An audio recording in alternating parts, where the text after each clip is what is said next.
नमस्कार बंधुरा टुम्पास किचेने सबाइके स्वागत। आज तैरी करब लाउ पाता दिए इलिश माछेर एकटी दारुण रेसिपि। प्रथमे लाउ पाता तुले नेब गाछ थेके। पातागुलो एकटु बड़ देखेई तुलते हबे, किन्तु चेष्टा करबेन जाते पातागुलो बेशी बुड़ो ना हय।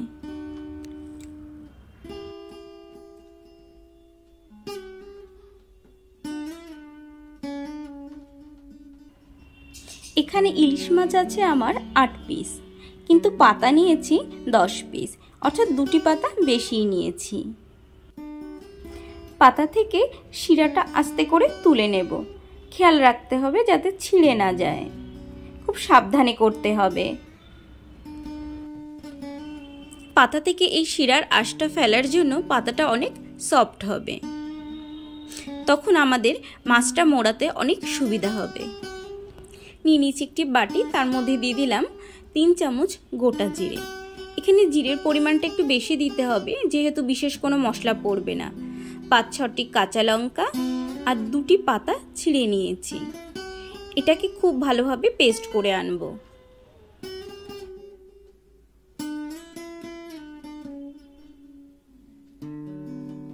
এই পেস্টের মধ্যে দিয়ে দেব স্বাদ মতো নুন, হাফ চামচ হলুদ গুঁড়ো আর 3-4 চামচ মতো সরষের তেল।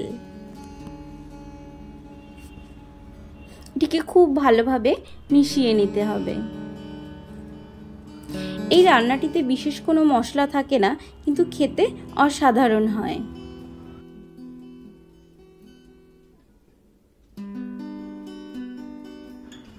এই মশলার পেস্টের মধ্যে দিয়ে দেব ইলিশ মাছের পিসগুলো। মশলার সঙ্গে খুব ভালোভাবে মাছগুলোকে মেখে নেব।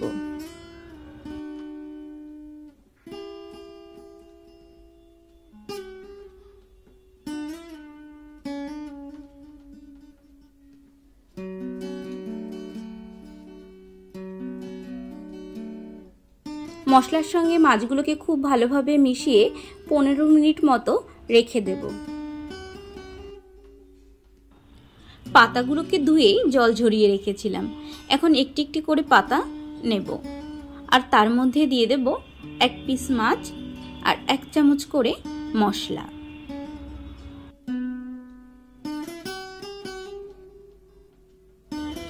এবার পাতাটিকে আলতো করে ফোল্ড করে দেব। এখানে কোনো সুতোর ব্যবহার করব না, কিন্তু মশলা বেরিয়ে যাবে না। জাস্ট এইভাবে একটু ফোল্ড করে নেব। খেয়াল রাখতে হবে কোনো দিক থেকে যেন মশলাটা বেরিয়ে না আসে। এভাবে প্রত্যেকটা পাতার মধ্যে 1 পিস মাছ আর 1 চামচ করে মশলা দিয়ে ফোল্ড করে নেব।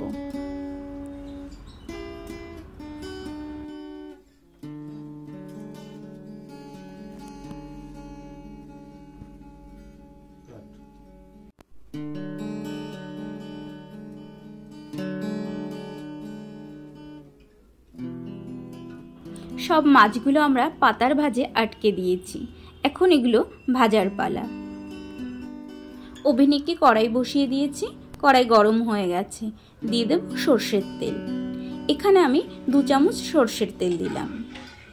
পুরো কড়াইটাতে খুব ভালোভাবে মেখে নেব। তেল গরম হয়ে গেছে। এখন একটি একটি করে পাতা দিয়ে দেব। পাতাটা ঠিক আমি যেভাবে দিচ্ছি সেভাবে দিতে হবে। ফোল্ডের উল্টো দিক করে দিতে হবে, তাহলে পাতা থেকে মশলা বেরিয়েও আসবে না আর ফুলে যাওয়ারও কোনো সম্ভাবনা থাকবে না।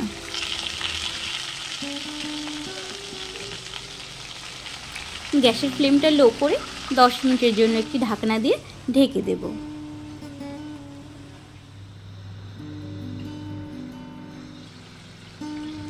দশ মিনিট পর ঢাকনা খুলে পাতাগুলোকে উল্টে দেব। একটু সাবধানেই উল্টাবো, কারণ পাতাগুলো এখন সেদ্ধ হয়ে গেছে, অনেক নরম হয়ে গেছে।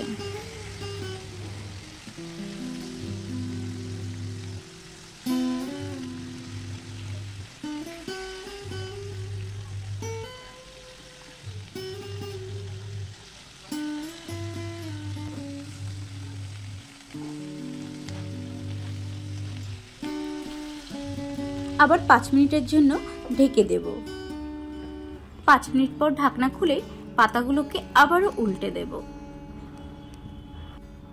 এভাবে এপিট ওপিট খুব সাবধানে ভেজে নিতে হবে।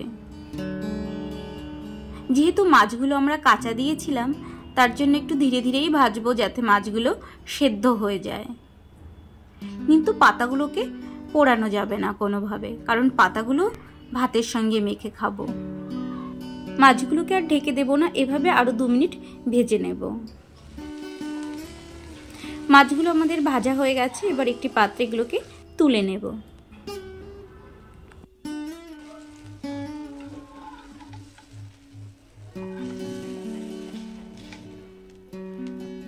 এতে আরো 1 চামচ তেল অ্যাড করব, আর বাকি মাছগুলো ঠিক একইভাবে ভেজে তুলব।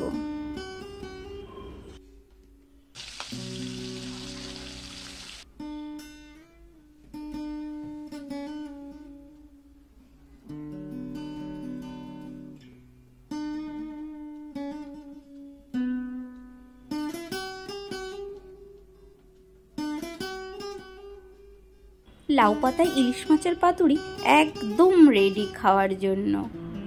আপনাদেরকে দেখিয়ে দেব মাছগুলো কত সুন্দর সেদ্ধ হয়েছে, একদম সফট। আপনারাও বাড়িতে তৈরি করুন, খান। আর আমার রেসিপিটি কেমন লাগলো কমেন্টস করে জানাতে ভুলবেন না। ভালো লাগলে লাইক শেয়ার করবেন। এরকম রেসিপি দেখতে হলে চ্যানেলটি অবশ্যই সাবস্ক্রাইব করবেন। Thank you.